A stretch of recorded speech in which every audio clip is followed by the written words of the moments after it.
In honor of December 4th being National Cookie Day, Semi-Homemade Life is here to make sugar cookies and to remind you that even someone who has cooked and baked their entire life can still screw up in the kitchen. What you are about to watch is the aftermath of a terrible, terrible decision. I don't make sugar cookies very often. I'm not very good at it.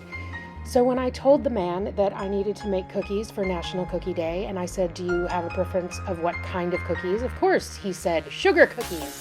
And since the man never asks for any kind of specific meal, I will move heaven and earth to make sure that sugar cookies happen in this house.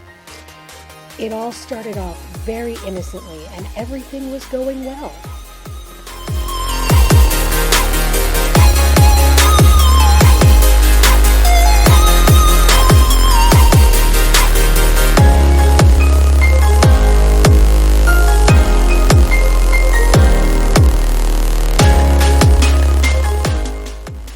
Now, had I read the online version of the recipe instead of the recipe in my cookbook, I would have known better than to not combine the dough into a giant ball before I put it in the refrigerator.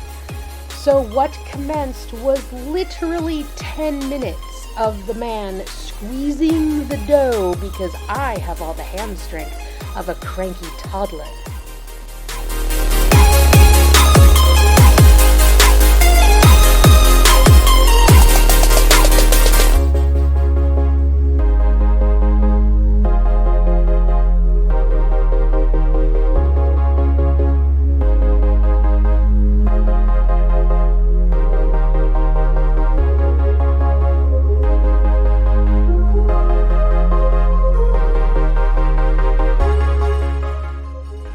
Once the dough was squashed together into a rollable ball, what commenced after that literally made me have to leave my kitchen.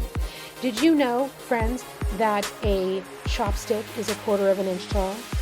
So my man, being my man and the most anal retentive human being on the face of the planet, is not capable of just eyeballing 1/4 of an inch, which is what the dough needs to be rolled to in order to cut out perfectly. He had to go and get chopsticks and put them on either side of the dough so that he could roll it to a perfect 1/4 of an inch. I couldn't stand it. I had to leave. But it finally got done, and I commenced cutting out shapes.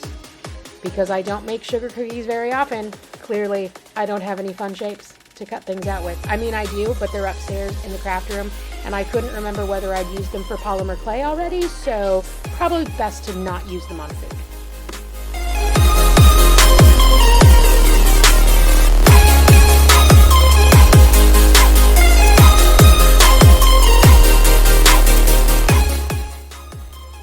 This process was repeated 3 times before all of the dough was finally cut into little shapes.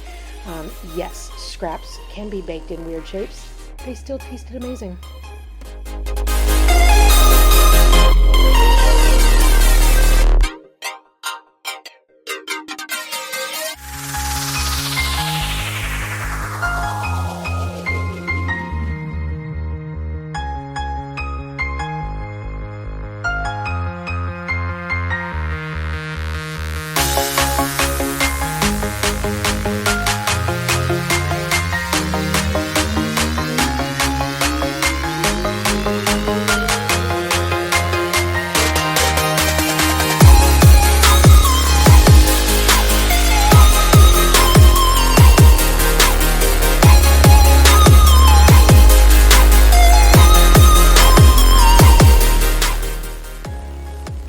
And again, since I don't make sugar cookies very often, why I had this colored sugar in my house, I will never know. But it was there, and I decided to put it on these sugar cookies because you're supposed to decorate sugar cookies, right? Right?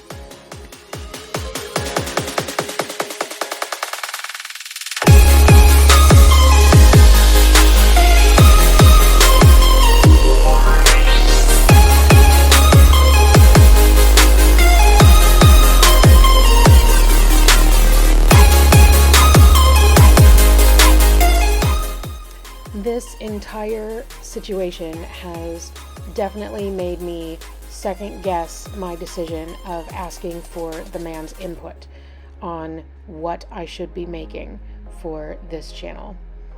Sugar cookies? Never again.